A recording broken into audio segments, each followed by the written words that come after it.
Assalamualaikum warahmatullahi wabarakatuh.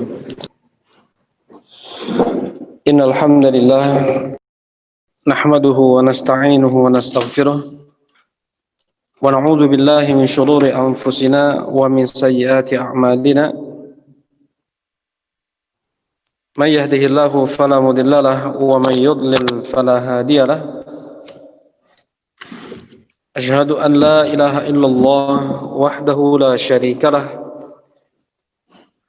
wa asyhadu anna Muhammadan abduhu wa rasuluh sallallahu alaihi wa ala alihi wa sahbihi wa sallama tasliman katsira amma ba'd.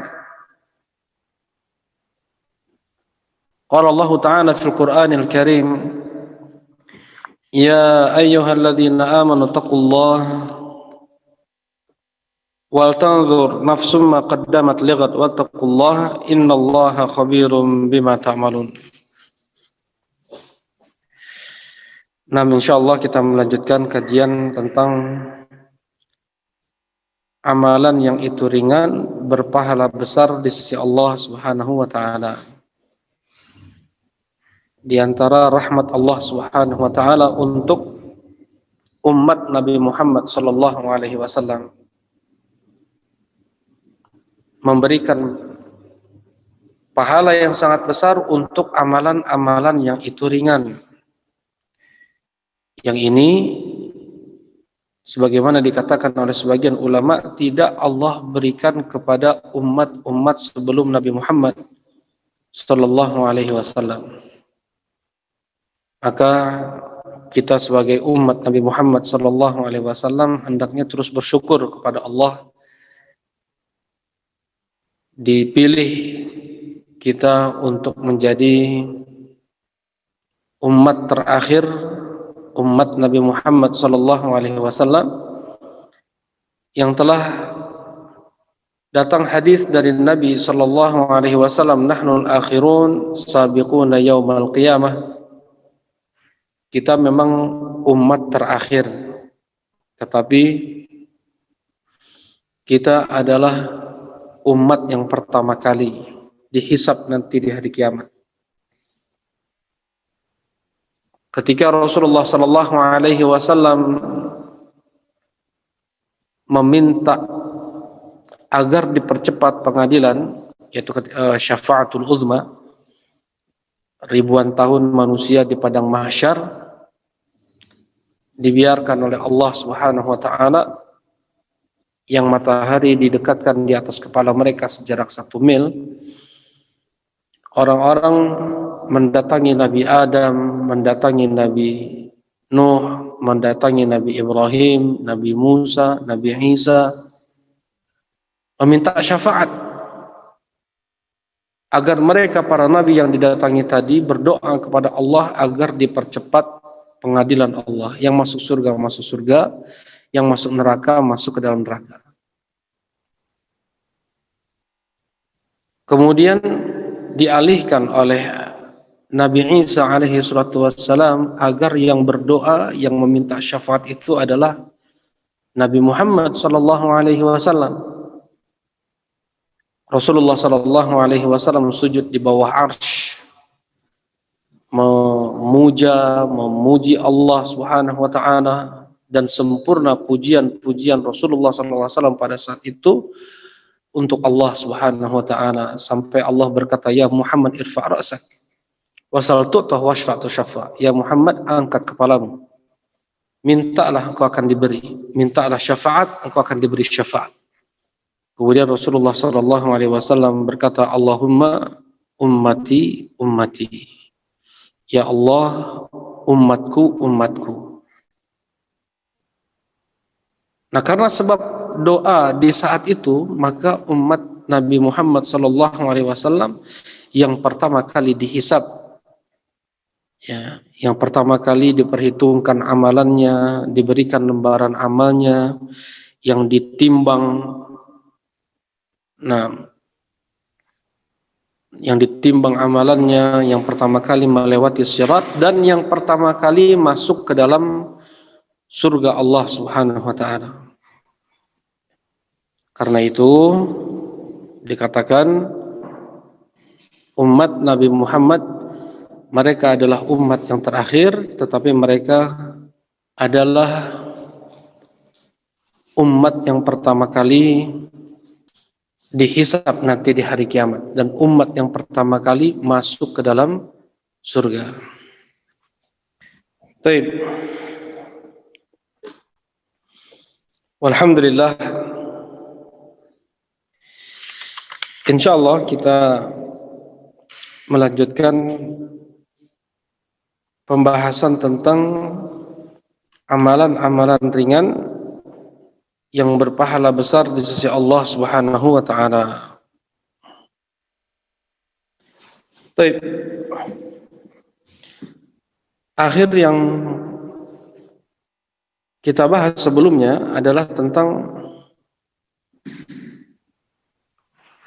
ayat atau surat yang mempunyai keutamaan dibanding ayat atau surat-surat yang lain, seperti surat Al-Ikhlas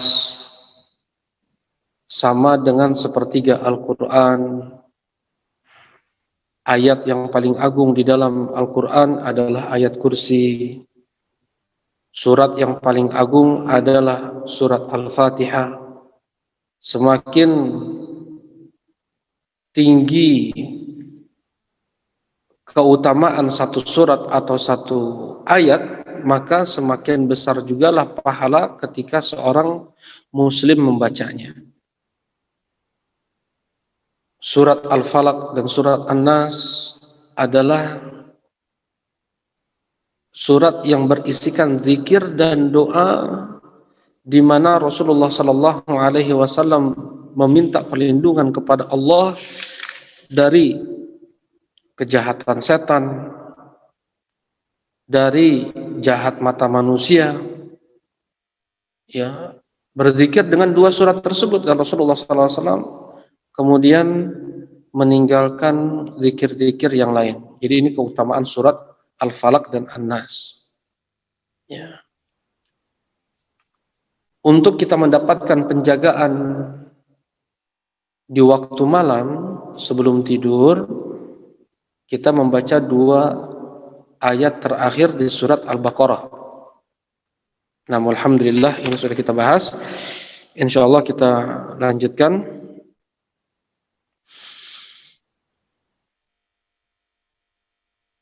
Dan di antara amalan-amalan yang itu bisa dilakukan oleh lisan, berpahala besar di sisi Allah Subhanahu wa taala adalah salam. Ya, adalah salam, mengucapkan Assalamualaikum warahmatullahi wabarakatuh. Hanya dengan kita mengucapkan salam yang sangat ringan sekali terucap oleh lisan kita, Assalamualaikum, tertulis 10 pahala. Kalau kita lanjutkan dengan Assalamualaikum warahmatullahi, ditulis 20 pahala. Apabila sempurna Assalamualaikum warahmatullahi wabarakatuh, maka tertulis 30 pahala. Dan bukan hanya itu, salam di antara sebab seseorang bisa dapat saling mencintai sesama muslim. Dan ketika seorang muslim dapat mencintai saudaranya muslim, maka Allah akan mencintai dia. Kata Allah Subhanahu wa taala, wajabat mahabbati lil mutahabbina fiyya. Wajib cintaku terlimpah untuk mereka yang saling mencintai karenaku. Bukan hanya itu saja. Yang dengan sebab salam tumbuh cinta kepada sesama muslim, itulah tanda iman. Saling mencintai.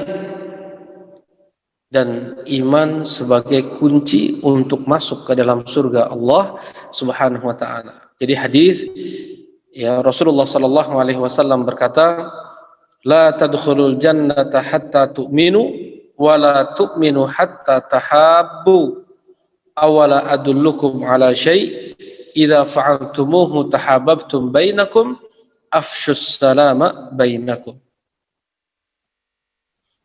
Kalian tidak akan masuk surga sampai kalian beriman, dan kalian tidak akan mendapatkan keimanan yang sempurna, maksudnya sampai kalian saling mencintai.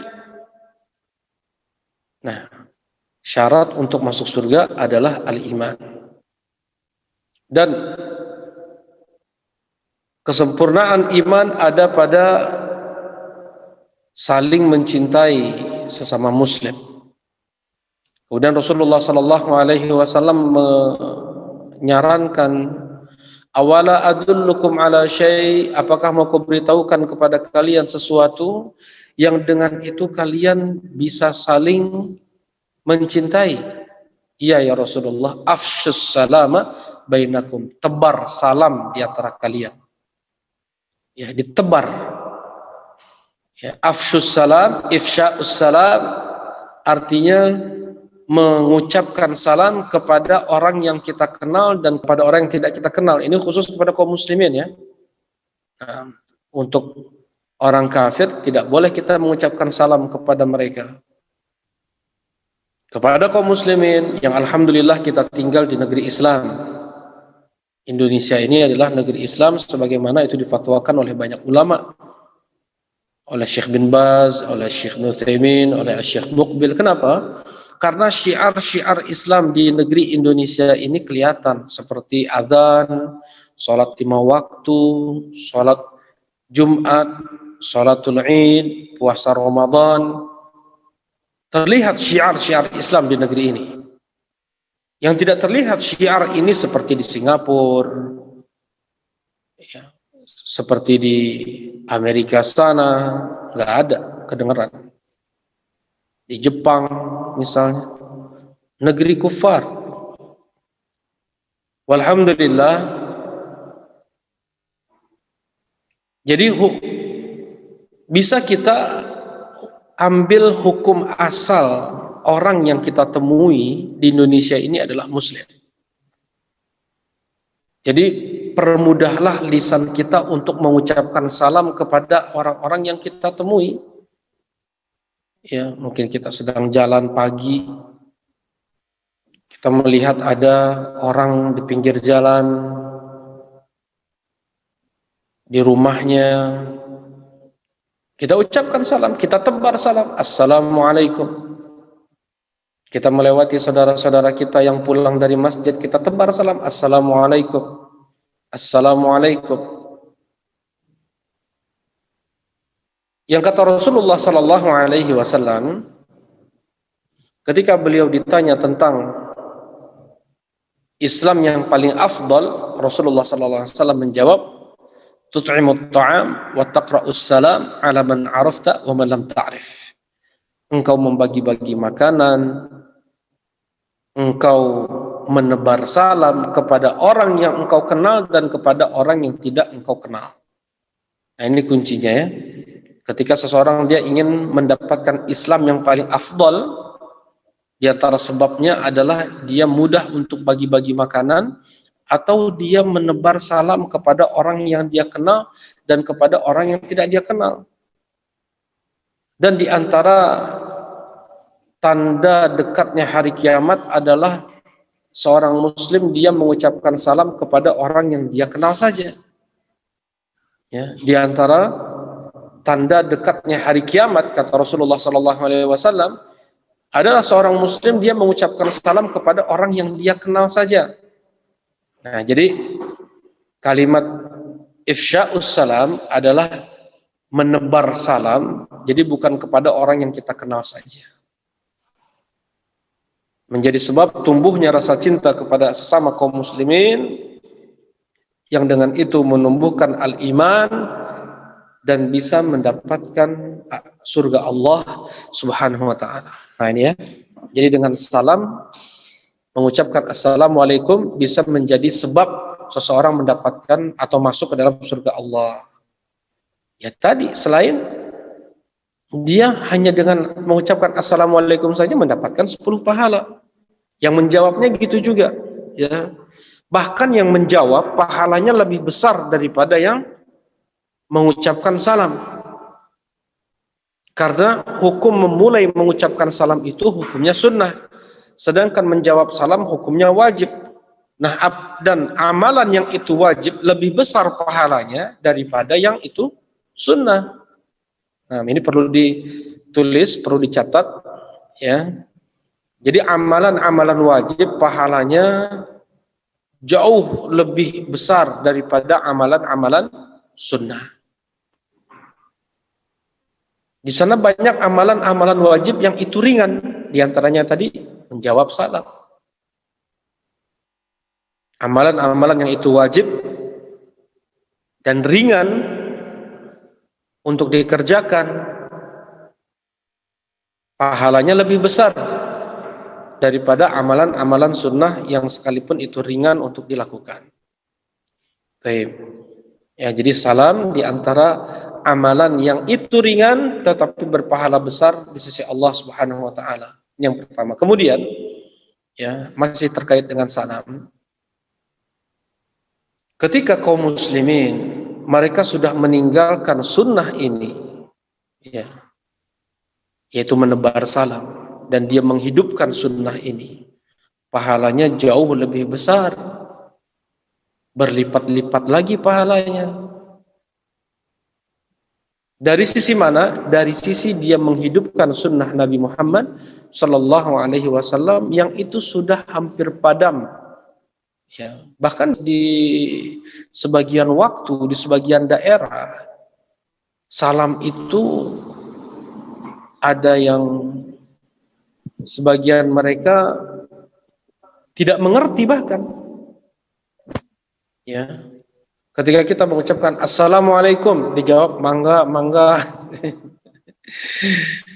Nah, kita berusaha untuk menghidupkan sunnah dengan kita biasakan mereka untuk mengucapkan salam, ya. Nanti mereka akan mudah untuk menjawab salam kita. Karena sebagian orang menganggap ucapan salam itu untuk masuk rumah aja gitu, ya. Enggak. Setiap seorang muslim bertemu saudaranya, dia ucapkan salam, mendapatkan pahala. Dan ketika satu waktu, ya, di saat dulu pernah terjadi bertebarnya orang-orang komunis tahun 60-an, ya, bahkan ada kaum muslimin yang takut untuk mengucapkan salam. Nah, ketika dia mengucapkan salam, menebar salam, dihidupkan sunnah Nabi Shallallahu Alaihi Wasallam, maka pahalanya jauh lebih besar dibanding daerah yang sudah ramai kaum muslimin untuk menghidupkan sunnah ini, gitu ya. Nah, ini disampaikan oleh Syekh Muhammad Ibn Shalih bin Utsaimin rahimahullahu taala. Ya, untuk melakukan satu amalan yang amalan tersebut sudah dilupakan oleh kaum muslimin, kemudian itu dihidupkan di tengah-tengah kaum muslimin kembali, maka pahala dari amalan tersebut berkali-kali lipat. Kenapa? Karena dia menghidupkan sunnah Nabi. Dia membangkitkan Islam. Bada'al Islamu ghariban wa sayaudu ghariban kama bada' fatuba lil ghuraba. Islam itu muncul dalam keadaan asing. Orang bilang agama aneh. Wa sayaudu ghariban kama bada', dan Islam itu akan dilihat kembali aneh oleh orang-orang. Fatuba lil ghuraba, maka beruntunglah orang-orang aneh tersebut. Maksudnya pahala fatuba lil ghuraba, mereka mendapatkan pahala besar bagi yang menghidupkan sunnah Nabi Sallallahu Alaihi Wasallam. Dan ini pun perjuangan sebenarnya, tidak ringan ketika orang bahkan sebagian ada yang mencibir dengan syiar-syiar Islam, ya, ada yang mencoba untuk memplesetkan salam terlebih. Nah, seorang muslim dia dengan tegarnya, dia dengan kekuatan imannya menebar salam. Ya, assalamualaikum warahmatullahi wabarakatuh. Nah, alhamdulillah. Kemudian yang berikutnya, dari amalan yang itu ringan dan berpahala besar di sisi Allah Subhanahu wa taala adalah berwudu.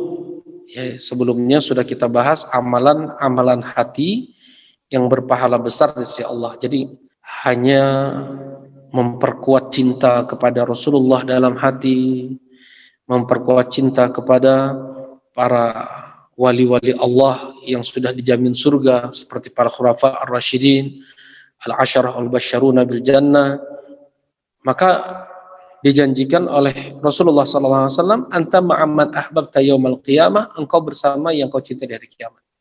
Menjaga tauhid, ya, berniat untuk berbuat baik. Ada juga amalan yang itu lisani, ya, dari lisan. Dan ini sudah kita bahas pada pertemuan yang lalu, dan tadi tambahan dengan mengucapkan salam. Insya Allah kita masuk amalan-amalan ringan yang itu bentuknya adalah amalan perbuatan, anggota badan yang berpahala besar di sisi Allah Subhanahu wa taala. Hadits Abu Hurairah radhiyallahu taala anhu, inna ummati yud'auna yaumal qiyamah ghurran muhajjalina min atharil wudu. Sesungguhnya umatku nanti mereka terbedakan di hari kiamat dengan bekas wudu yang ada di wajah mereka, kepala mereka, tangan mereka, kaki mereka. Bedanya umat Nabi Muhammad sallallahu alaihi wasallam dengan umat nabi-nabi yang lain adalah bercahayanya tangan-tangan, kaki, kepala, wajah umat Nabi Muhammad sallallahu alaihi wasallam. Rasulullah sallallahu alaihi wasallam pernah ditanya, bagaimana engkau bisa mengetahui kami ya Rasulullah di tengah-tengah banyak perkumpulan manusia di padang mahsyar nanti? Rasulullah SAW menjawab, apakah kalian bisa membedakan kuda yang ada warna putih di kepala, di kakinya, dengan kuda-kuda yang hitam legam? Iya ya Rasulullah. Nah, seperti itulah umatku nanti dibangkitkan di hari kiamat. Wajah, kepala mereka, kemudian kaki dan tangan mereka mengeluarkan cahaya. Kenapa? Karena bekas wudu yang mereka amalkan ketika di dunia. Hanya berwudu. Hanya berwudu. Ya, tidak sulit berwudu, tetapi memang harus sesuai dengan wudunya Rasulullah sallallahu alaihi wasallam. Dan insyaallah kaum muslimin mereka sangat mudah untuk mempelajari dan mengamalkan bagaimana tata cara wudu Rasulullah sallallahu alaihi wasallam. Ya, singkatnya dengan dia mencuci kedua tangan dia terlebih dahulu, ya, dari pergelangan tangan sampai ujung kuku tangan. Dari telapak tangannya, punggung telapak tangannya dicuci bersamaan, tidak didahulukan yang kanan dari yang kiri, tidak. Ya, dicuci tangan bersamaan. Kemudian dia berkumur-kumur, ya, berkumur-kumur dan beristinsyak, memasukkan air ke dalam hidung dengan satu gayung tangan. Maksudnya tangan mengambil air, ya, dengan tangan kanannya. Nah, dengan satu tangan itu bisa dia berkumur-kumur dan beristinsyak namanya. Berkumur-kumur dan memasukkan air ke dalam hidung, dihirup dengan udara sampai masuk ke rongga di belakang hidung. Kalau dia tidak terbiasa akan terasa perih di awal-awal, tapi kemudian nanti akan terbiasa dan tidak sakit, tidak perih. Nah, sunnahnya memang untuk istinsyak itu sampai ke rongga di belakang hidung yang namanya adalah khayshum, dan itu tempat keluar gunnah, makhraj gunnah, nun musyaddadah, mim musyaddadah, ikhfa, idgham bi gunnah, ya, nun yang bertasydid, mim yang bertasydid, kemudian ikhfa, ya, kemudian idgham bi gunnah, ya. Yang ada gunnahnya keluar dari rongga di belakang hidung tersebut. Dan Syekh Saleh Fauzan, beliau di tengah pelajaran beliau ketika menyampaikan tentang baligh fil istinsyak illa an takuna shaima, berlebih-lebihanlah kalian dalam beristinsyak, ya, memasukkan air ke dalam hidung ketika berwudu, kecuali kalian dalam keadaan berpuasa, ya. Ada seorang muslim yang dia mengeluhkan sakit di negeri kafir. Ketika diperiksa oleh dokter tersebut, kata dokternya, bukankah engkau seorang muslim? Kalau muslim tidak akan kena penyakit seperti ini, ya, karena dia beristinsyak. Jadi istinsyak diantara sebab mengeluarkan banyak virus, banyak bakteri, yang menjadi sebab pula datangnya penyakit bakteri atau virus yang berada di khayshum seseorang. Nah, kemudian disemburkan dengan hidung juga, namanya istinthar, ya, 3 kali, kumur-kumur, istinsyak, istinthar 3 kali, kemudian mencuci wajah, ya, boleh dengan 1 tangan, afdolnya dengan 2 tangan, datang dari hadis Abdullah ibn Abbas radhiyallahu taala anhu. Dan seluruh bagian wajah teraliri air, ya, bukan membasahi tangan kemudian diusap ke wajah, enggak, tetapi ada air di tangan kita kemudian digosokkan itu ke wajah sehingga air itu mengalir di sekujur wajah, ya, dari tempat tumbuh rambut bagian depan sampai ke dagu, itu panjang wajah, lebarnya dari cupil, yaitu telinga kecil bagian dalam sebelah kanan ke cupil atau telinga kecil bagian dalam sebelah kiri. Ya, semua itu harus terkena air. Kemudian mencuci tangan kanan terlebih dahulu dari siku, dari ujung kuku sampai ke siku. Disunnahkan untuk dimulai dari ujung kuku sampai ke siku 3 kali. Sebelah kiri 3 kali.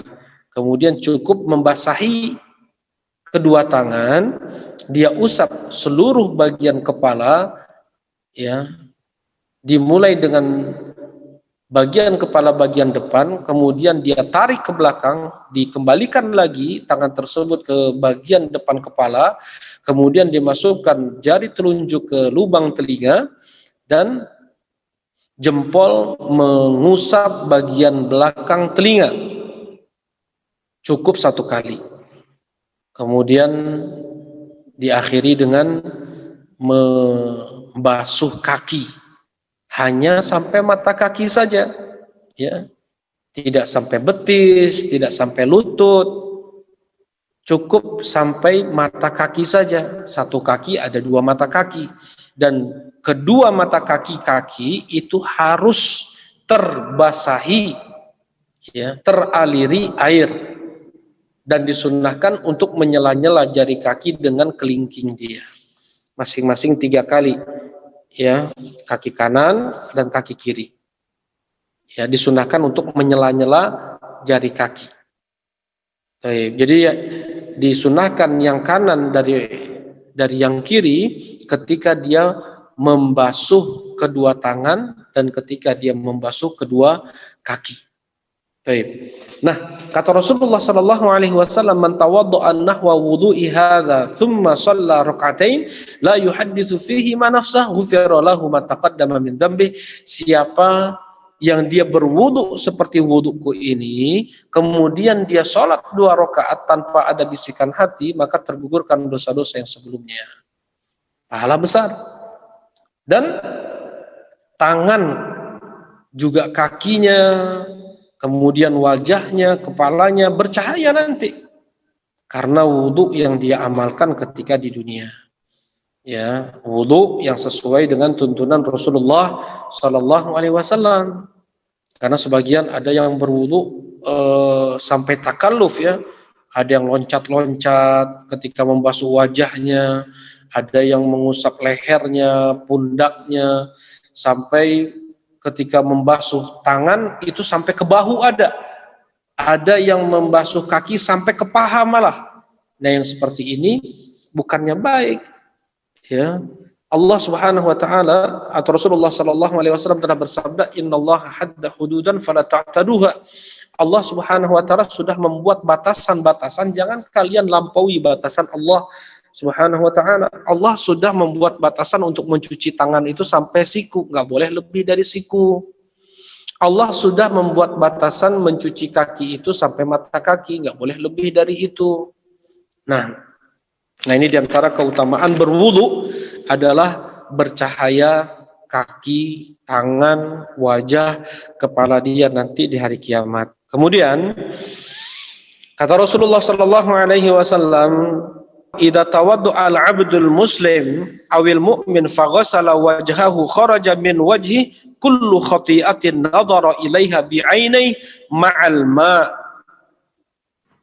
Kata Rasulullah SAW, apabila seorang hamba muslim mencuci wajahnya ketika berwudu, apabila seorang hamba muslim dia berwudu dan dia mencuci wajahnya, maka keluarlah dosa-dosa yang dilihat oleh kedua matanya dengan air wudu yang dia basuhkan ke wajahnya sampai tetes air terakhir membawa dosa yang dilihat oleh kedua matanya. Subhanallah. Ya. Mata manusia itu mudah untuk berkhianat. Allah sebut di surat Ghafir, "Ya'lamu kha'inatal a'yun wa ma tukhfis sudur." Ya'lamu kha'inatal a'yun wa ma tukhfis sudur. Allah Subhanahu wa taala tahu mata yang berkhianat dan apa yang disembunyikan dalam hati. Banyak dosa yang dilakukan oleh mata. Dan sebagian orang meremehkan, yang menganggap enteng dosa yang dibuat oleh mata. Yang pengaruhnya sangat besar untuk keimanan dia, keistiqomahan dia, tauhid dia, itu bisa luntur, bisa rusak karena dosa yang dilakukan oleh mata. Nah, di antara sebab untuk dapat menggugurkan dosa-dosa yang dilakukan oleh mata adalah dengan dia berwudu tadi. Setiap dia mencuci wajahnya, maka air yang dibasuhkan ke wajahnya tersebut akan mengambil dosa-dosa yang dilihat oleh kedua matanya sampai tetes air terakhir yang dibasuhkan ke wajah membawa dosa yang dilihat oleh kedua matanya.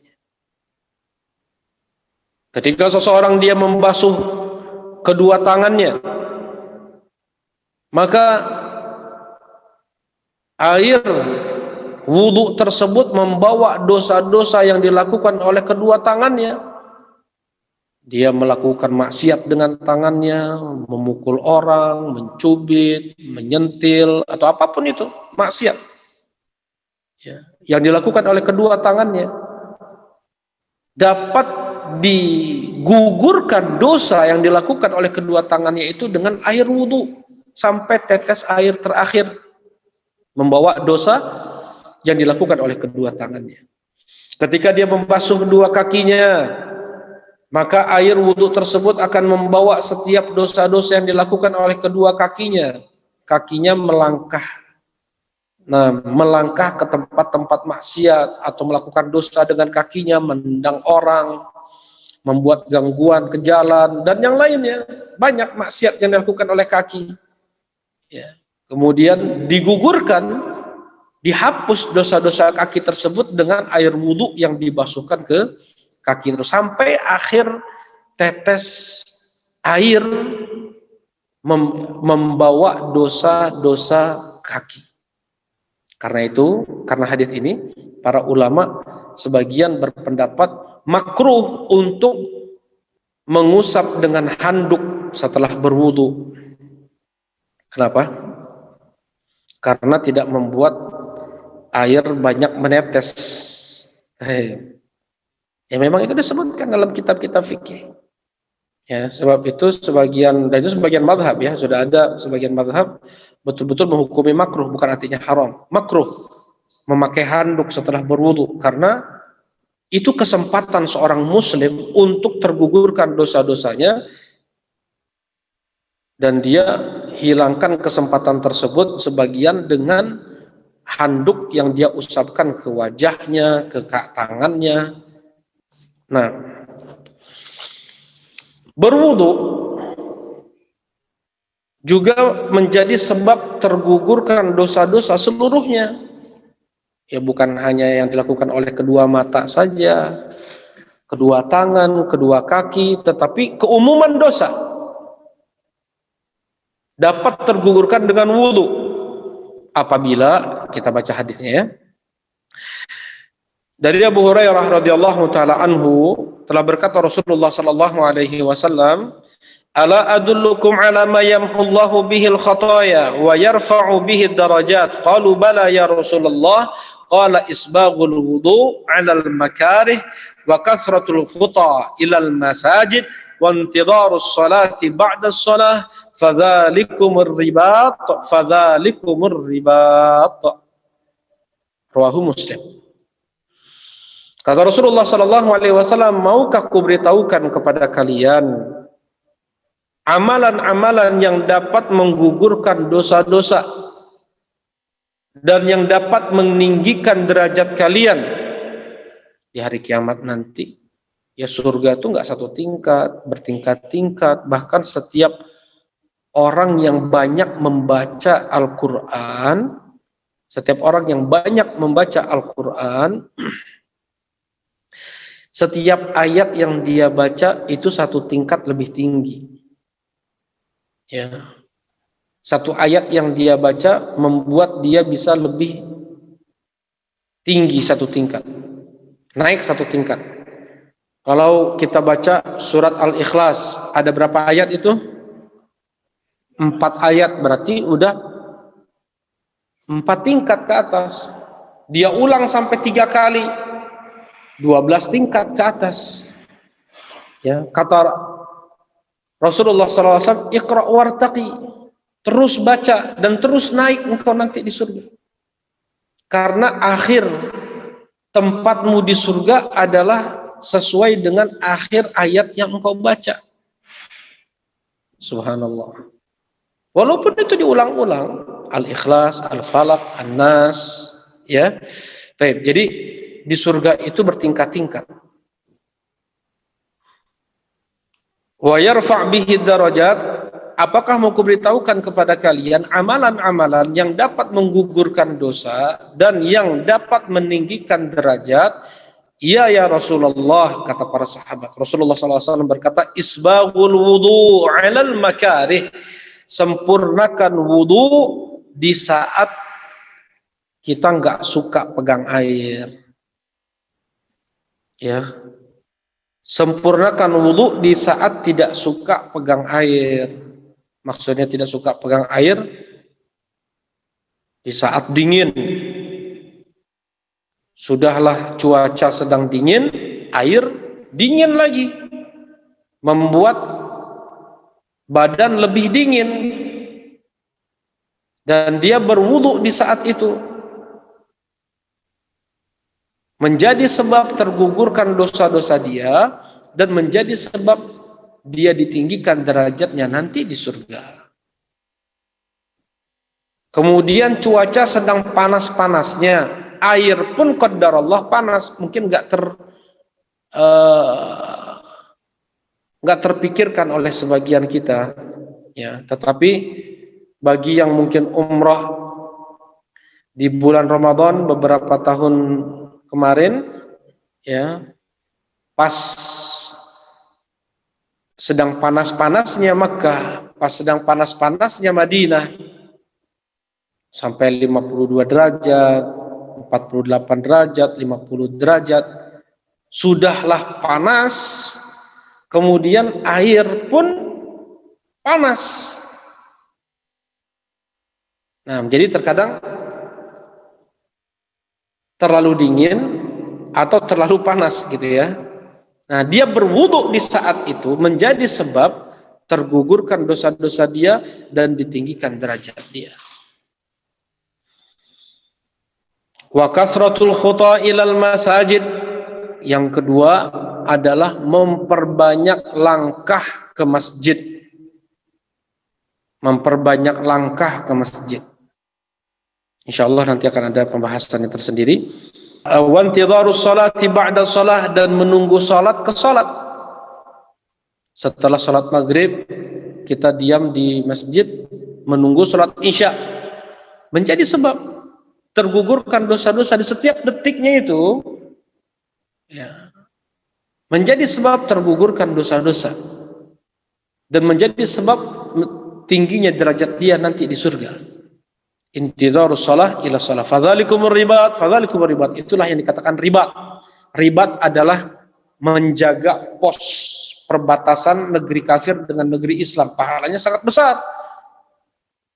Nah, disetarakan oleh Rasulullah sallallahu alaihi wasallam pahala untuk menunggu salat setelah salat dengan ribat. Ribat itu luar biasa ya. Setara dengan jihad. Orang yang meninggal ketika ribat, dia syahid. Dia mendapatkan syahid, derajat syahid. Nah,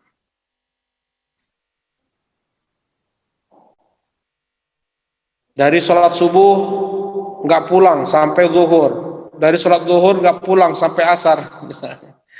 Dari asar nggak pulang sampai maghrib, dari maghrib nggak pulang sampai isya, baru pulang ba'dal isya. Masya Allah. Ada memang yang seperti itu, seperti Uwais Al-Qarani. Di antara amalan besar beliau sampai dikagumi oleh Rasulullah sallallahu alaihi wasallam, beliau ini di antara amalan beliau seperti itu, menunggu salat ke salat. Nah, kemudian ya kita lanjutkan lagi. Zikir setelah selesai wudu. Zikir setelah selesai wudu. Ma minkum min ahadin yatawadda fayubligh aw fayusbigh alwudu thumma yaqul, tidaklah di antara kalian berwudu, dia sempurnakan wudunya, kemudian dia berzikir, asyhadu an la ilaha illallah wahdahu la syarikalah wa asyhadu anna muhammadan abduhu wa rasuluh, illa futihat lahu abwabul jannati tsamaniyatu yadkhulu min ayyiha syaa. Singkat zikirnya, 2 kalimat syahadat saja yang diucapkan, asyhadu an la ilaha illallah wahdahu la syarikalah wa asyhadu anna muhammadan abduhu wa rasuluh. Hanya segitu saja. Ya, sebagian kaum muslimin ada tambahan-tambahan zikir setelah wudu. Sedangkan yang datang dari Rasulullah sallallahu alaihi wasallam hanya sampai sini saja. Dan ini sudah tidak perlu lagi kita menghafalnya, karena sudah hafal kita sejak kecil 2 kalimat syahadat, asyhadu an la ilaha illallah wahdahu la syarikalah wa asyhadu anna muhammadan abduhu wa rasuluh. Tidaklah seorang muslim yang dia berwudu dan dia sempurnakan wudunya, kemudian dia mengucapkan asyhadu an la ilaha illallah wahdahu la syarikalah wa asyhadu anna muhammadan abduhu wa rasuluh, kecuali Allah akan bukakan untuknya pintu-pintu surga yang 8, dia masuk dari pintu surga mana yang dia mau. Subhanallah. Dia bisa masuk ke dalam surga dari pintu surga mana yang dia mau. Dengan apa? Zikir setelah berwudu. Enggak sulit. Ya, ini amalan yang sangat ringan. Amalan yang sangat ringan menjadi sebab masuk ke dalam surga. Nah, yang berikutnya dari itu amalan yang itu ringan dan berpahala besar di sisi Allah Subhanahu wa taala adalah azan, mengumandangkan azan. Kata Rasulullah sallallahu alaihi wasallam, "Lau ya'lamun nasu ma fin nida was-saffil awwal, thumma la yajidu illa ayastahimu alaihi lastahamu alaihi."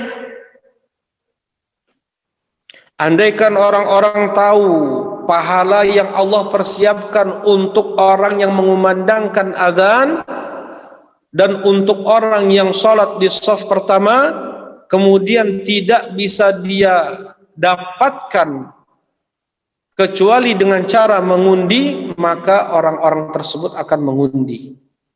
Ya, dibuat undian biar enggak parbut, biar teu pasea, ya, biar enggak bertengkar, biar enggak berkelahi. Coba aja misalnya di depan masjid ada mobil rush hitam. Nah, gratis gratis R31 gratis untuk yang mengumandangkan azan. Kira-kira dibuat sayembara seperti itu gimana? Jangankan untuk mobil, sembako aja orang kegencet-gencet, ada yang mati. Yang nggak lebih terkadang 20.000 isi sembakonya, 50.000. Ini mobil. Saya bakal bertengkar orang-orang. Nah, andaikan tahu ini cuman yang di dunia ini, ya, mobil seperti ini. Padahal yang Allah persiapkan itu jauh lebih afdal daripada apa yang ada di dunia saat ini. Nah, ini pahala bagi orang yang mengumandangkan azan dan yang sholat di shaf pertama. Oh, berlomba-lomba mereka untuk bisa sholat di shaf pertama. Ya, tidak ada kalimat silakan Pak, Bapak aja yang di depan, nggak ada. Tidak ada al-itharu fil qurubat, mendahulukan orang lain dalam hal ibadah. Berlomba-lomba dalam kebaikan, sekalipun itu dengan abang kita, dengan kakak kita, dengan ayah kita, dengan guru kita. Kita berlomba-lomba dalam kebaikan. Enggak kita dahulukan orang lain dalam hal kebaikan. Kemudian Rasulullah SAW melanjutkan, walau ya'lamuna ma fit tahjir lastabaqu ilaih. Andaikan orang-orang tahu pahala yang Allah persiapkan untuk mereka yang tahjir. Tahjir adalah yang datang ke masjid sebelum waktunya, sebelum waktu sholat. Misalnya tadi kita jam 10 ya, jam 10 sudah di masjid kita, alhamdulillah ya, niatkan menunggu sholat zuhur. Ya, niatkan.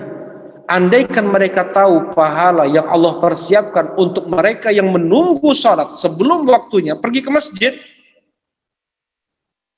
mereka akan berlomba-lomba untuk itu, kata Rasulullah SAW. Walau ya'lamuna ma fil atamah was subhi la atauhuma walau habwa. Andaikan orang-orang tahu pahala yang Allah persiapkan untuk mereka yang sholat berjamaah Isya dan sholat berjamaah subuh, mereka akan datangi sholat jamaah Isya dan subuh tersebut walaupun dalam keadaan merangkak. Di infus nih misalnya, nggak ada orang yang memapah, ya, nggak ada orang yang bantu dia untuk berjalan ke masjid.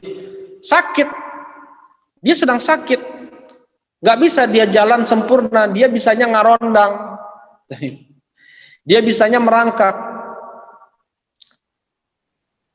Dan dia tahu pahala bagi orang yang sholat Isya berjamaah, pahala bagi orang yang sholat subuh berjamaah. Dia akan datangi masjid walaupun dia pakai infus tuh ngerangkak. Subhanallah, ini pahala. Ya. Tadi tahjir apa? Haris? Nah, di waktu awal, ya. Jadi at-tabkir ila shalah, datang ke masjid sebelum waktunya. Ya, misalnya jam 12 salat zuhur, jam 11 sudah ke masjid. Ya. Salat asar jam 3:30, misalnya dia udah ke masjid jam 2:30, 1 jam sebelumnya, itu tabkir, itu namanya tahjir, dan dijanjikan dia akan mendapatkan pahala seperti itu. Baik. Kemudian mereka yang mengumandangkan azan, Allah berikan keutamaan atwalun nas al-muadzinun atwalun nasi a'naqan yaumal qiyamah. Orang yang mengumandangkan azan, mereka adalah yang lehernya paling panjang nanti di hari kiamat. Ya, bukan suatu yang aib itu nanti, bahkan suatu keutamaan ketika ada seseorang diberi leher panjang oleh Allah Subhanahu wa taala nanti di hari kiamat, ketika orang-orang tenggelam dengan keringatnya.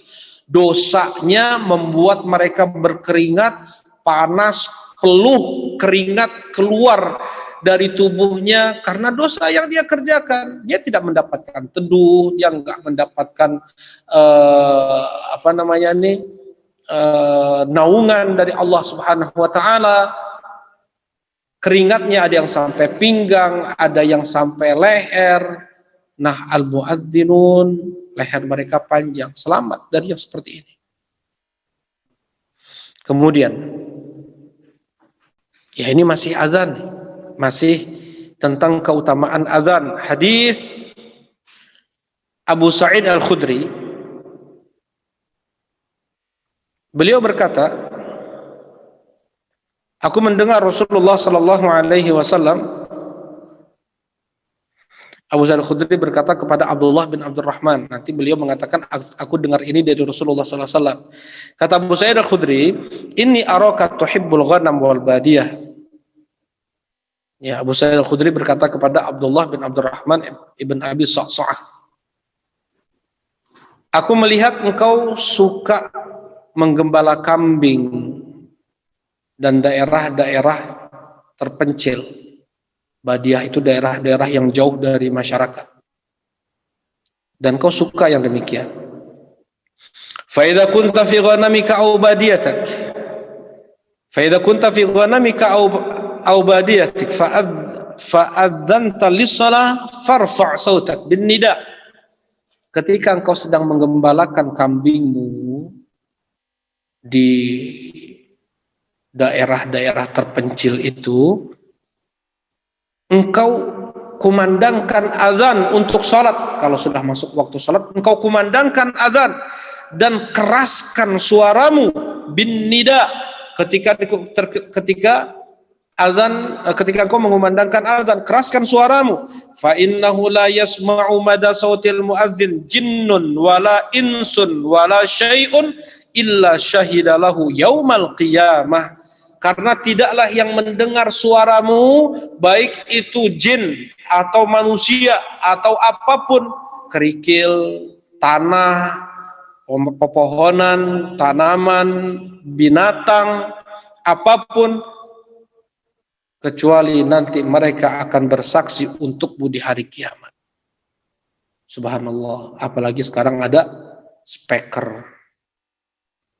Berapa jauh sampai suara beratus-ratus meter, dari radius 100 meter itu berapa ratus orang yang mendengar, berapa jumlah jin yang mendengar, ya, berapa pasir, berapa kerikil, berapa batu, berapa pohon, daun, tanaman, binatang, serangganya, burungnya, semutnya, semua itu nanti akan bersaksi, ya, di hari kiamat untuk muadzin. Subhanallah. Kita ini perlu saksi ya di hari kiamat. Ya, perlu ada yang menguatkan kita, ada yang mendukung kita.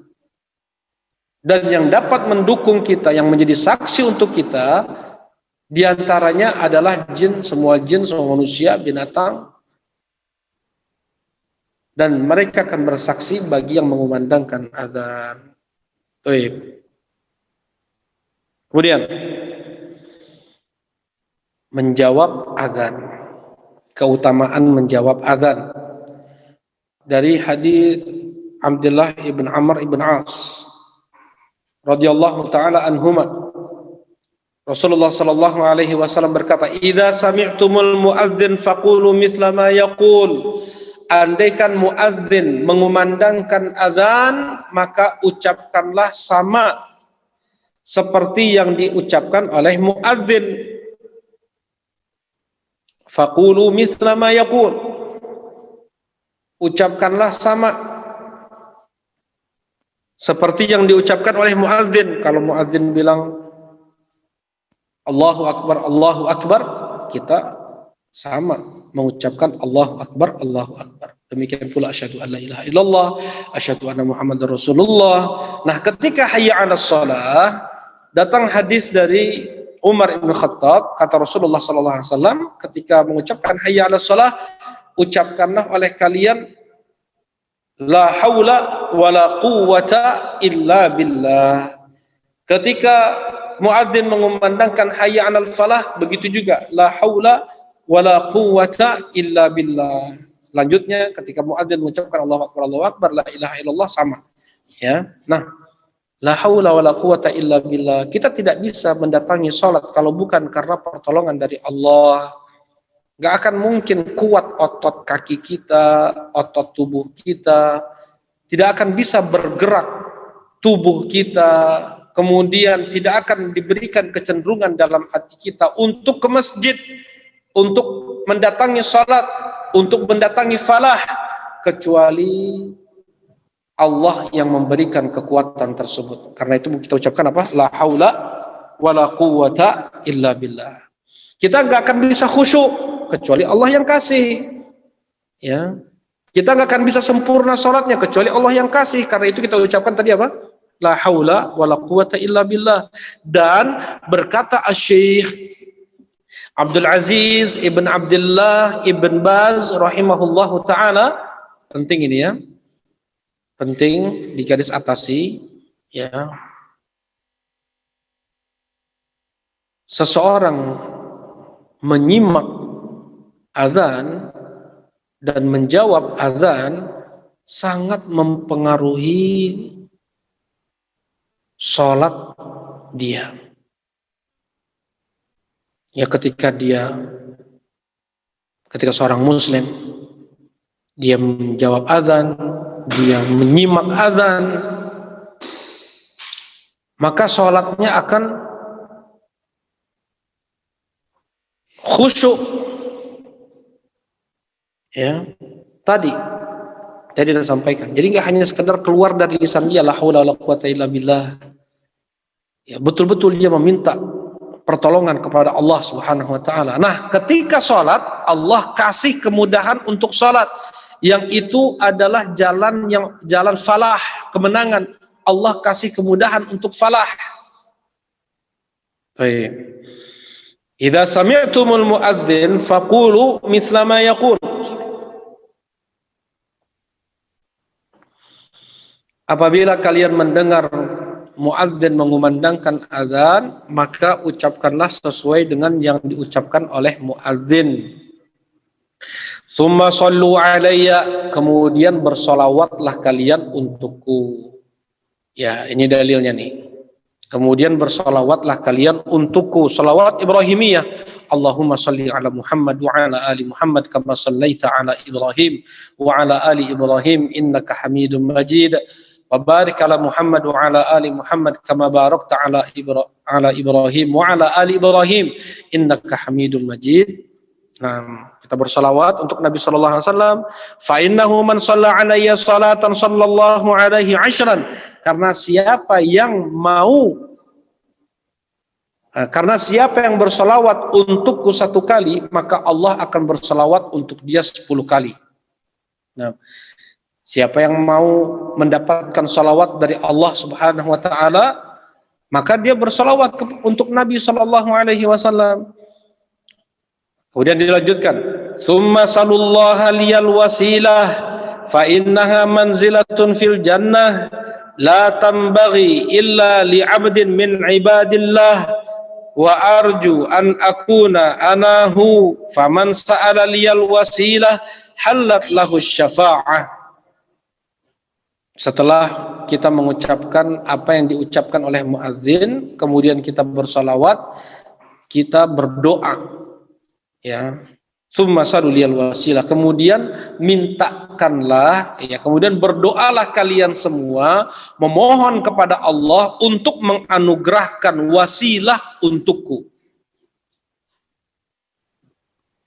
Kita berdoa kepada Allah agar Allah mengkaruniai al-wasilah untuk Rasulullah sallallahu alaihi wasallam. Apa itu wasilah? Fa innaha manzilatun fil jannah, karena wasilah itu adalah satu kedudukan di surga. La tambaghi illa li 'abdin min ibadillah, yang hanya Allah pilih untuk seorang hamba dari sekian banyak hamba-hamba Allah, dan aku berharap akulah hamba Allah yang mendapatkan wasilah tersebut. Siapa yang memintakan untukku wasilah kepada Allah, siapa yang berdoa meminta wasilah untuk Rasulullah SAW, maka halal untuknya syafaatku nanti di hari kiamat. Siapa di antara kita yang tidak ingin mendapatkan syafaat Nabi Muhammad? Semua kita berharap mendapatkan syafaat Nabi Muhammad SAW. Disebut nama kita oleh Rasulullah SAW ketika di padang mahsyar. Ya Allah, fulan, disebut namanya. Ya, agar dipermudah hisab, agar dipermudah melewati sirat, agar bisa masuk ke dalam surga. Disebut namanya setelah banyak dosa-dosa yang kita lakukan, ya. Dan seorang mukmin dia merasa seakan-akan sudah akan masuk ke dalam neraka karena banyak dosa yang dia lakukan. Diberi syafaat oleh Nabi, disebut namanya oleh Rasulullah sallallahu alaihi wasallam, ya Allah fulan. Rasulullah menyebut nama fulan, ya Allah fulan. Nah, jadi gimana doanya? Allahumma rabba hadhihi ad-da'wati at-tammah was-salatil qa'imah ati Muhammadanil wasilah. Ati Muhammadanil wasilata wal fadilah wa ba'athu maqaman mahmudan alladhi wa'adtah. Sampai situ saja. Sampai situ aja. Yang ada dalam Sahih Bukhari sampai situ aja. Ya. Riwayat Bukhari. Allahumma rabba hadhihi ad-da'wati at-tammah was-salatil qa'imah ati Muhammadanil wasilata wal fadilah wa ba'athu maqaman mahmudan alladhi wa'adtah halat lahu syafa'ati yaumal qiyamah. Siapa yang berdoa dengan doa itu, halal untuk dia syafaatku nanti di hari kiamat. Nah, selain kita berdoa juga untuk mendapatkan syafaat Nabi Muhammad sallallahu alaihi wasallam, apa? Allahumma syafi' fiyya nabiyyaka Muhammadan sallallahu alaihi wasallam. Ya Allah, jadikanlah nabimu memberi syafaat untukku nanti di hari kiamat. Allahumma syafi' fina nabiyyaka Muhammadan sallallahu alaihi wasallam. Mau fiyya untuk diri dia sendiri, fina untuk kami, ya, dan keluarganya, saudara-saudaranya.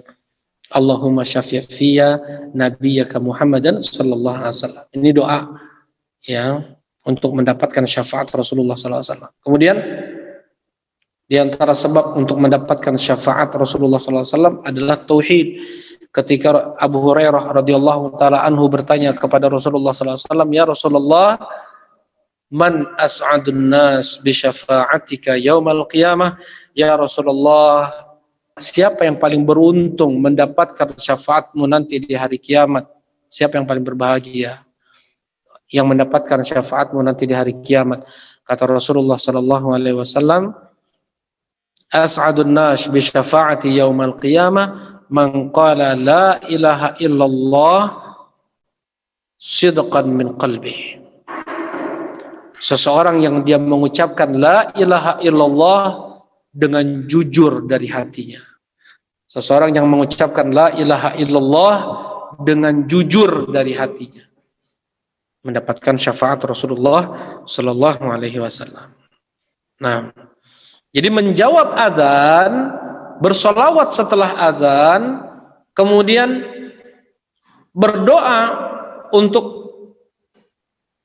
kepada Allah untuk dilimpahkan, dikaruniakan wasilah untuk Nabi sallallahu alaihi wasallam menjadi sebab apa? Mendapatkan syafaat di hari kiamat.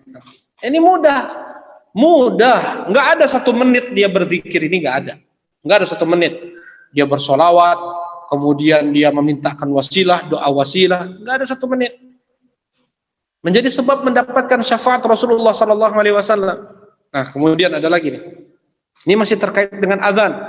Man qala hina, kata Rasulullah sallallahu alaihi wasallam dari hadis Sa'ad bin Abi Waqqas, Rasulullah sallallahu alaihi wasallam berkata, man qala hina yasma'ul muadzin asyhadu an la ilaha illallah wahdahu la syarikalah wa anna Muhammadan abduhu wa rasuluh raditu billahi rabba wa bi Muhammadin rasulan wa bil islami dina ghufira lahu dzambuh. Dengan ini di akhir dia mendengar azan asyhadu anna Muhammadar Rasulullah. Di akhir itu dia mendengar, dia ucapkan kalimat raditu billahi rabba wa bil islami dina wa bi Muhammadin sallallahu alaihi wasallam nabiyya ghufira lahu dzambuh. Diampuni dosa-dosanya. Selain kita menjawab atau mengucapkan seperti yang diucapkan oleh muadzin, asyhadu anna Muhammadar Rasulullah, kita jawab dengan asyhadu anna Muhammadar Rasulullah, langsung kita sebut apa? Raditu billahi rabba bil islami dina Muhammadin sallallahu alaihi wasallam nabiyya. Atau di sini raditu billahi rabba wa Muhammadin nabiyya wa bi Muhammadin rasula wa bil islami dina, ya, ghufira lahu dzambuh, diampuni dosa-dosanya. Ini menjawab adzan aja. Ya. Kemudian dari Abu Hurairah radhiyallahu taala anhu, sekarang tentang keutamaan salat. Salat berapa menit lah? Ya, salat zuhurnya, salat asarnya, salat maghribnya, salat isya'nya, salat subuhnya. Ada seseorang dia untuk melihat temannya yang main bola mau 45 menit kali 2, gitu ya. Waktu main bola 45 menit kali 2 kan. Anteng dia. Khusyuk dia mendengar atau melihat temannya main bola. Ya, saking khusyuknya dipanggil nggak kedengeran. Ya, lapar nggak kerasa, haus nggak kerasa, adzan nggak kedengar, ya, apalagi biasanya itu khusyuk tuh ngelihat orang main bola. Nggak selama itu dia untuk sholat subuh, zuhur, asar, maghrib, isya. Nah, kata Rasulullah SAW, ara'aitum law anna nahran bi babi ahadikum yaghtasil minhu kulla yawmin 5 marrat hal yabqa min daranihi syai'un? Qalu la yabqa min daranihi syai' ya Rasulullah. Qala fadzalik mathalus salawatil khams yamhullahu bihinnal khataya. Bagaimana menurut kalian andaikan ada sungai jernih bersih di depan pintu rumah kalian? Ada sungai jernih bersih di depan pintu rumah. Yaghtasil minhu kulla yawm 5 marrat, setiap hari dia mandi 5 kali. Siapa yang mandi 5 kali di sini? Setiap hari dia mandi 5 kali. Kata Rasulullah, apakah masih tersisa dakinya? Kalau mandinya 5 kali, apakah masih tersisa dakinya? Para sahabat, enggak tersisa lagi Rasulullah. Kinclong, kulitnya kinclong. Kata Rasulullah, fadzalika mathalus salawatil khams. Sungai itu bagaikan salat 5 waktu. Yamhullahu bihinnal khataya, yang dapat menggugurkan dosa-dosa. Daki itu kayak dosa pada tubuh kita. Dan daki itu bisa hilang, bisa lepas dari tubuh kalau mandi. Dosa itu bisa hilang dari tubuh kalau sholat. Nah, as-salawatul khams wal jum'ah ilal jum'ah kafaratun lima bainahun malam tughsyal kabair. Sholat 5 waktu, dari subuh ke zuhur, dari zuhur ke asar, dari asar ke maghrib, dari maghrib ke isya, dari isya ke subuh, dan sholat Jumat ke sholat Jumat berikutnya sebagai penggugur dosa di antara keduanya selama dia tidak jatuh pada dosa besar. Ini keutamaan sholat nih ya.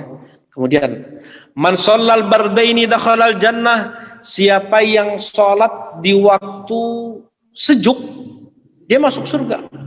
Jadi nggak sulit sholat di waktu sejuk. Sholat apa itu? Sholat subuh dan sholat asar. Sholat subuh dan sholat asar. Siapa yang sholat di waktu sejuk, maka dia akan masuk surga. Subhanallah. Yang menjaga sholat apa tadi? Subuh dan asar. Siapa yang menjaga sholat subuh dan sholat asar, maka dia akan masuk surga.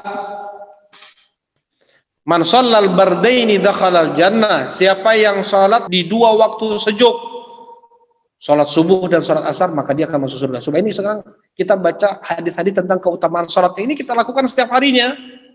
Seperti ini pahalanya.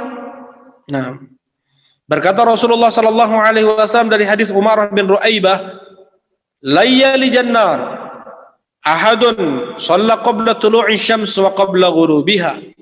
Rawahu Muslim. Kata Rasulullah SAW, tidak akan masuk neraka seseorang yang dia menjaga sholat sebelum terbit matahari dan sebelum terbenam matahari. Apa sholat sebelum terbit matahari?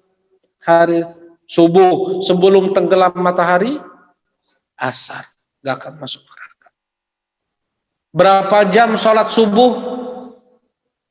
Ada setengah jam? Ada 1 jam? Gak ada. Tidak akan masuk neraka seseorang yang dia sholat sebelum terbit matahari dan sebelum terbenam matahari. Maksudnya yang sholat subuh dan sholat asar nggak akan masuk neraka. Jangan sampai tersibukkan dengan main, jangan sampai tersibukkan dengan kerjaan, jangan sampai tersibukkan dengan belajar sekolah nih, meeting, ya, apapun kegiatan-kegiatan duniawiyah, apalagi permainan-permainan yang melalaikan, pertandingan-pertandingan, jangan ini pertandingan internasional ke internasional gitu. Sebenarnya kalau ada pertandingan internasional main bola sampai waktu asar lewat, subhanallah. Nah, kemudian keutamaan berjalan ke masjid. Nih, coba jalan ke masjid setiap hari kita lakukan.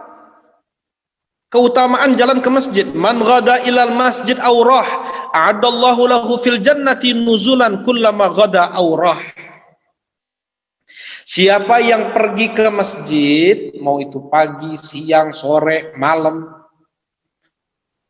Allah akan persiapkan untuk dia jamuan di surga. Jamuan di surga. Setiap kali dia pergi ke masjid, 1 hari 5 kali, Allah persiapkan jamuan. Ini yang bisa dimakan ini. Yang nggak bisa dimakan saja, gantungan paku yang ada di dinding di dalam surga itu lebih baik daripada dunia dan seisinya. Kata Rasulullah SAW, la maudhi' sauti ahadikum fil jannah khairun minad dunya wa ma fiha. Tempat kalian menggantungkan cambuk cemeti di surga itu lebih baik daripada dunia dan seisinya. Makanan apa yang paling enak di dunia ini?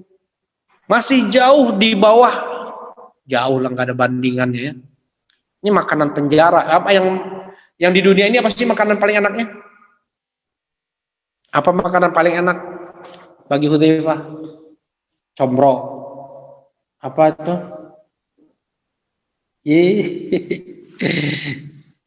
Apa? Gak ada. Gak ada yang paling enak. Ya, yang paling enak pokoknya jago makan. Ukasha paling suka apa di dunia? Kambing bakar, nasi goreng Abu Zulfa. Yang paling enak apa? Hadits apa? Apa? Rendang internasional nomor 1. Tahu nggak?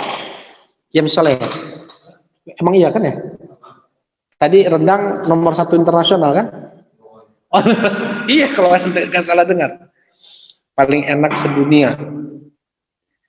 Ya, masakan paling enak sedunia. Rendang kalah. Apa tuh? Fried chicken. Jauh sama nasi Padang. Mana bisa disamain? Fried chicken, terus ada hamburger, ada sama nasi Padang. Jauh lebih enak nasi Padang lagi. Jangan berdusta kata hati. Nah, kasih tahu nih ya. Seenak apapun masakan makanan yang ada di dunia ini, mau itu kambing gulingnya, mau itu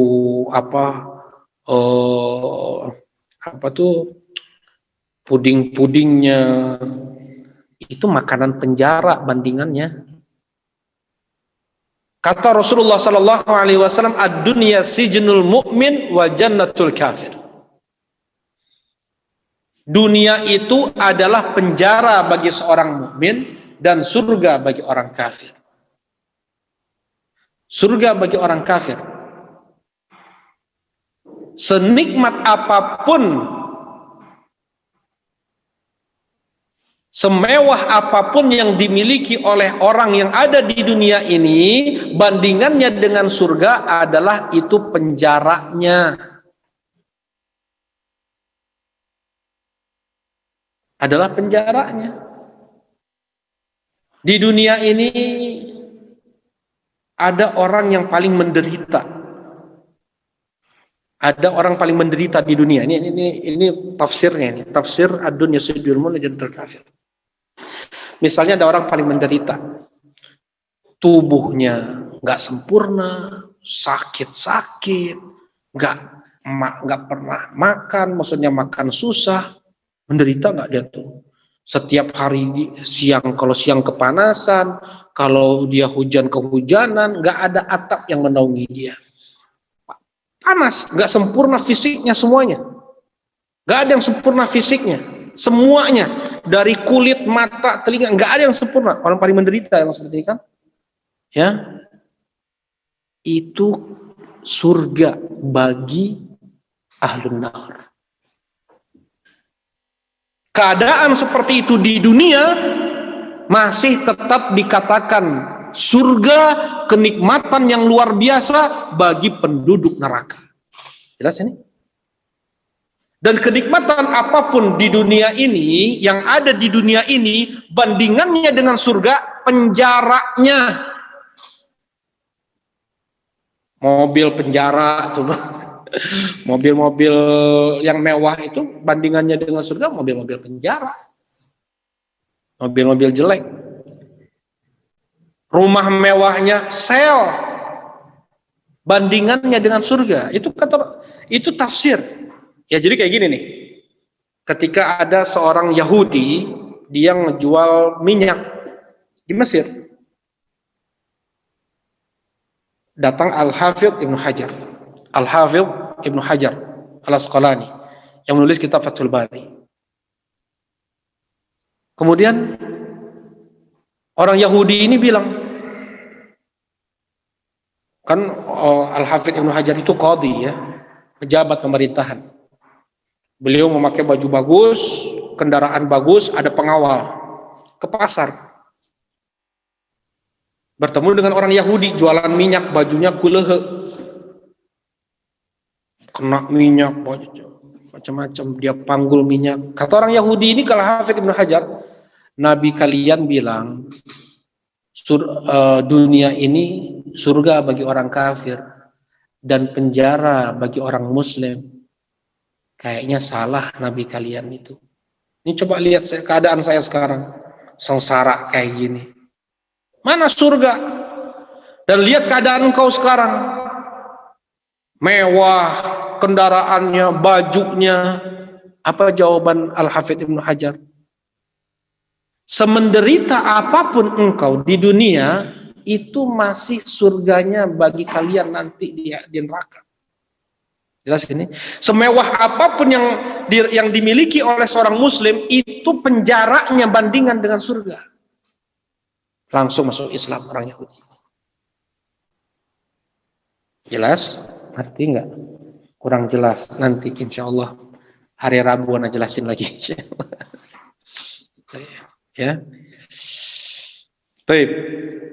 Nah, setiap pergi ke masjid Allah persiapkan jamuan makan di surga. Kata Rasulullah SAW ya, pernah ketika sholat diperlihatkan anggur surga. Andaikan dimakan itu gak akan habis-habis itu. Gak akan habis-habis rasanya, kenyangnya, dan terus makan. Ya, penghuni surga itu mereka makan terus. Ya, menikmati setiap detik makannya itu. Dan nggak ada buang air ya, penghuni surga nggak ada buang air, nggak ada BAB, nggak ada BAK, semua itu keluar jadi apa? Keringat. Keringat yang keluar pun lebih wangi daripada misk. Subhanallah. Baik, kita lanjutkan. Hadis yang berkenaan dengan keutamaan berjalan ke masjid, yang itu adalah amalan yang sangat ringan, berpahala besar di sisi Allah Subhanahu wa taala. Man tatahhara fi baitihi, siapa yang berwudu dari rumahnya, kemudian summa madha ila baitin min buyutillah, kemudian dia pergi ke masjid dari masjid-masjid Allah, liyaqdiya fariidatan min faraidillah, untuk menunaikan kewajiban yang Allah wajibkan kepadanya. Kanat khutuwatu, setiap langkah kakinya, ihdahuma tahuttu khati'ah, langkah yang satu untuk menggugurkan dosa, wal ukhra tarfa'u darajatan, yang satu lagi untuk meninggikan derajat dia. Subhanallah, pahala. Ya. Badan kekar, jago, otot semua tuh kayak Rois, subhanallah. Ya. Main bola sama ke masjid, capaian mana? Setiap langkah kakinya menggugurkan dosa, yang satu lagi untuk meninggikan derajat. Kemudian ada seseorang dari sahabat Nabi dari kalangan Ansor, kata Ubay ibn Ka'ab, aku belum pernah mendapatkan ada orang yang lebih jauh tempat tinggalnya daripada dia. Maksudnya lebih jauh dari Masjidin Nabawi. Yang paling jauh dari Masjidin Nabawi adalah orang Ansor ini. Wa kanat la tukhti'uhu salatun, dan luar biasanya sahabat ini tidak pernah terlambat sholat. Nggak pernah terlambat takbiratul ihram, masbuk, nggak pernah. Padahal orang ini yang paling jauh dari Masjid Nabawi. Nggak ada yang lebih jauh daripada ini, dari sahabat ini. Kemudian para sahabat yang lain bilang ke orang Ansor ini, lawishtarayta himaran tarkabuhu fid dhalma wa fir ramda. Baiknya engkau beli himar, beli kendaraan himar, mun ayeuna mah legenda merenya. Mun aya keneh ya, atau ya motor itulah, maksudnya kendaraan yang paling rendah di saat itu, himar. baiknya engkau beli himar. Engkau bisa tunggangi himarmu itu di saat malam gelap, di saat panas terik.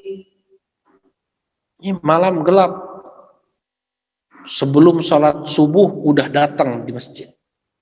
Setelah sholat isya pulang, gelap-gelap, gak ada lampu. Jangan berharap dulu tuh ya ada angkot, ada lampu-lampu di jalan, jalannya ada aspal, ya di hot mix, gak ada.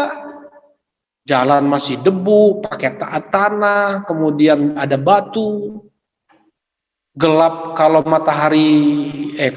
kalau bulan sedang di awal-awal atau di akhir bulan, nggak ada bulan purnama, nggak ada yang menerangi jalan. Coba bayangkan. Qala ma yasuruni anna manzili ila jambil masjid inni uridu ayyuktaba li mamsyai ila masjid wa ruju'i idza raja'tu ila ahli. Faqala Rasulullah sallallahu alaihi wasallam qad jama'a Allahu laka dzalika kullah. Kata sahabat ini, aku bahkan tidak terbetik ingin punya rumah di dekat masjid, di samping Masjid Nabawi. Mayasur, tidak membuatku bahagia. Andaikan aku punya rumah di sebelah Masjid Nabawi. Aku ingin ditulis setiap langkahku pergi ke masjid dan setiap langkah kakiku pulang ke keluargaku. Aku ingin ditulis sebagai pahala, bentuk taqarrub kepada Allah, mendekatkan diri kepada Allah, pergi ke masjid, tunduk akan perintah Allah, pulang ke rumah, gitu juga. Tanggung jawab keluarga sebagai kepala keluarga. Berkata Rasulullah SAW, Allah telah berikan itu seluruhnya untukmu. Subhanallah. Ada juga kisah juga, namanya suku Bani Salimah. Ya. Bani Salimah ini jauh dari Masjid Nabawi. Kemudian mereka berencana mau pindah satu kampung, satu suku nih. Satu kampung, satu suku semua mau pindah ke dekat Masjid Nabawi biar nggak jauh. Disampaikanlah ke Rasulullah SAW, ya Rasulullah, suku Bani Salimah mau ngeboyong semua keluarganya ke dekat Masjid Nabawi, mau tinggal di dekat Masjid Nabawi. Kata Rasulullah SAW kepada Bani Salimah, balagani annakum turidun an tantaqilu qurbal masjid. Telah sampai kepadaku kabar kalian mau pindah ke dekat masjid. Qalu na'am ya Rasulullah qad aradna dzalik. Betul ya Rasulullah, kami menginginkan itu untuk bisa dekat masjid tempat tinggal kami. Faqala ya Bani Salimah diyarakum tuktab asarukum, diyarukum tuktab asarukum. Kata Rasulullah, wahai Bani Salimah, tetaplah kalian di rumah-rumah kalian, jangan kalian pindah, ditulis setiap jejak langkah kaki kalian ke masjid. Wahai Bani Salimah, jangan kalian pindah dari rumah kalian, tetap kalian tinggal di situ, dan setiap jejak langkah kaki kalian akan ditulis setiap kalian ke masjid. Faqalu ma yasurruna anna kunna tahawwalna. Setelah mendengar itu dari Rasulullah, gak ada keinginan kami lagi untuk pindah ke dekat masjid. Ya, tetap semangat. Nah, kalau orang sekarang banyak lagi nanti ngomong ke Rasulullah, oh ya Rasulullah, tetap berat, ya, tetap aja capek kami. Enggak ada. Mereka udah dengar itu Rasulullah, sami'na wa ta'na. Ini bedanya sahabat Nabi dengan orang Islam zaman sekarang. Kenapa mereka itu seperti itu? Mereka adalah muslim pilihan Allah Subhanahu wa taala. Ketika diberi saran oleh Rasulullah SAW, langsung sami'na wa ta'na. Ya, enggak ada lagi mengejar-ngejar pertanyaan dari Rasulullah SAW, kami nanti di sana kayak gini, enggak. Sami'na wa ta'na. Kata Rasulullah SAW, basyiril masyaina fil dhulam ilal masajid bin nuri tam yaumal qiyamah. Sampaikan berita gembira kepada orang-orang yang berjalan ke masjid di waktu gelap, cahaya sempurna untuk dia nanti di hari kiamat. Subhanallah. Ya kalau sekarang kan jalan di motor ya ada lampu. Ya, sampaikan berita gembira kepada orang-orang yang berjalan kaki ke masjid di waktu gelap. Sebelum subuh udah ke masjid. ba'dal isya pulang. Ya. Dia mendapatkan cahaya sempurna nanti di hari kiamat. Nah, subhanakallahumma rabbana wa bihamdika asyhadu an la ilaha illa anta astaghfiruka wa atubu ilaik. Assalamualaikum warahmatullahi wabarakatuh.